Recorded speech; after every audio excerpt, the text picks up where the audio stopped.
the affirmation. John chapter 1 verse 1. In these two verses, John states three things about Christ. Three things. Jesus is eternally God. Eternally. He is equally God. And he is essentially God. Let me repeat again. John 1 verse 1 and 2. He is eternally God. He is equally God. And he is essentially God. Jesus is eternally God. The Bible says in John chapter 1 verse 1a, in the beginning was the Word. There is a beginning. He's eternally God. Let me be very clear in the beginning of the gospel. If Jesus was not God, then John the Apostle was a blasphemer. John was a Palestinian Jew. So to equate Jesus as God was not to be taken lightly. John was not a philosopher. John was not a theologian. He was a person who was with Christ in the earthly ministry. It was his conviction then, and it was his conviction now. What was his conviction when he walked with Christ? That Jesus is God. After his friends have died,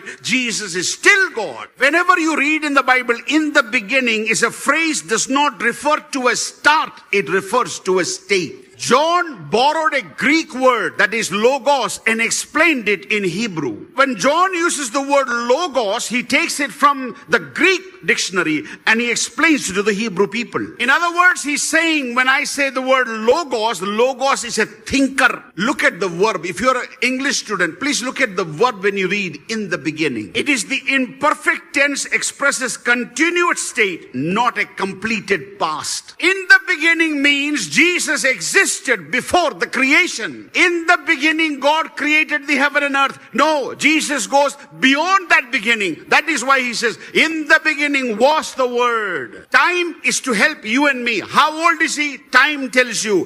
Where are you? Time tells you. But with God, he is eternal. Was, always will be. There is no beginning, there is no end. The Word will never have an end because it never had a beginning. It was there before the beginning began. This is a problem for our mind. Our mind says 1 century, 2 century, 3 century. Some astronomers say 2 billion years. There is a time we have. But in the Bible, in the beginning was the Word. Before anything began, there was a Word.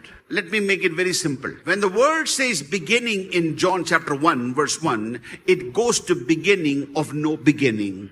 Before everything began, so what is that? Oh, is this? No, it's before that. This? No, it's before that. In other words, he never started in a time, neither will he ever end in a time. But we are to think of Jesus, that is where we must begin. Back to the dateless past, to a time before.